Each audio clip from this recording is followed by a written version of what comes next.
Thank you for watching, liking, commenting, sharing, and subscribing right now. As many of you have already noticed, GoDaddy is one of our sponsors, not only for the live video, but the recorded videos that we put onto YouTube. And if you use the coupon code Chris1, the next time you go to register a domain on GoDaddy, you can save 10%. It's pretty cool. And I wanted to point that out, not just because they're a sponsor, but hey, you can save money that way too.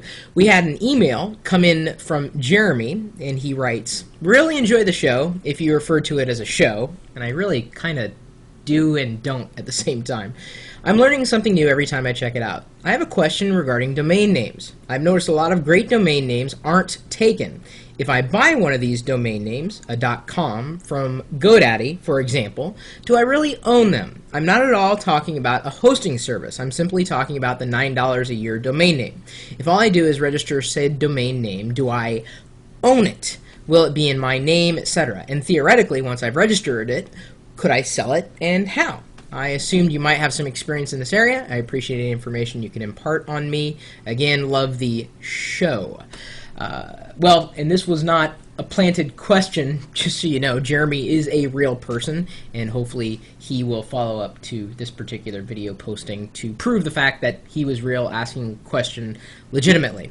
When you do register a domain name, yes, it is yours to do with what you wish, so long as you're not violating somebody else's copyright or doing anything with that domain name that you probably should not be doing, that is illegal activities, etc., etc. That, in that sense, your rights and privileges could be revoked.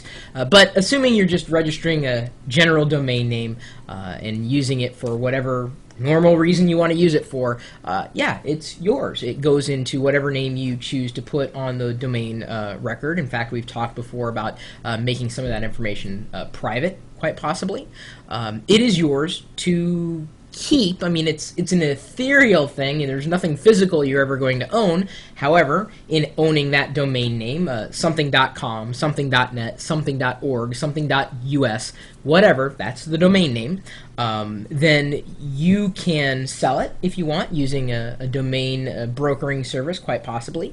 GoDaddy also has the ability, as well as other places where you can register domain names, for you to park the domain. So if you're not doing anything with it, maybe you can rotate some ads through there on a regular basis. So if anybody goes to that through their web browser, instead of seeing a blank website, they'll see whatever you put there, or whatever's placed there in anything's stead. That is yours to control, 110% of. You can sell the domain name. Again, I wouldn't recommend selling it outright to somebody else. I'd recommend doing a broker, going through a broker service. In fact, we've interviewed a few people who deal with a domain name brokering, and I believe it's in our archives. I think it's just an audio interview, but it was still detailing why you would want to go through a brokering service in terms of selling your domain, because you never know what's going to happen with a transaction. You know, even with a .com or .net or whatever domain name you decide to register.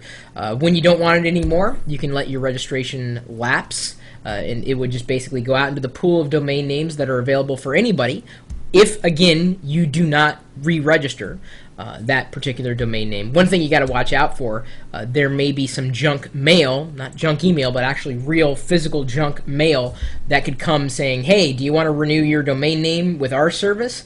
And you look at it and go, "Well, I thought I registered this domain name somewhere else. Why is this asking me to re-register some place where I don't know?" Well, this is just, it's I think it's misleading. Some services get wind of the fact that you've got a domain, you're located at X address, they will send you these notifications that are false notifications. Always register, unless you know where you're going and what you're doing, always register and re-register at the same place. Now, whether you use GoDaddy or somebody else, that's completely up to you. I've moved most of my domain names over to GoDaddy, not just because they're a sponsor, but because they offered the most for my various domain names. And I really don't have a lot of them, to tell you the truth, but I can tell you the suite of tools is kind of hard to beat in terms of managing domain names. If you haven't registered a domain name yet, what are you waiting for? They're pretty cheap, and you can save 10% if you use a coupon code Chris1 the next time you register. I prefer netfirms.com. There you go, IK Tech. I'll have to check that out. So yeah, if you're willing to give your recommendations for where to register a domain name or what you can do with a domain name once you have it, if you don't want to put a website up there, maybe parking a domain, or when it comes to doing anything with a domain name, by all means, make a suggestion. We're interested in hearing what you have to say, and not just if you're the first commenter, although I'm sure the first person will say first in the comment stream. It just kind of goes without saying. Yeah, you're welcome to join us anytime, day or night, to talk about domain names or anything you want to talk about. And maybe you want to sponsor the Chris Pirillo thing.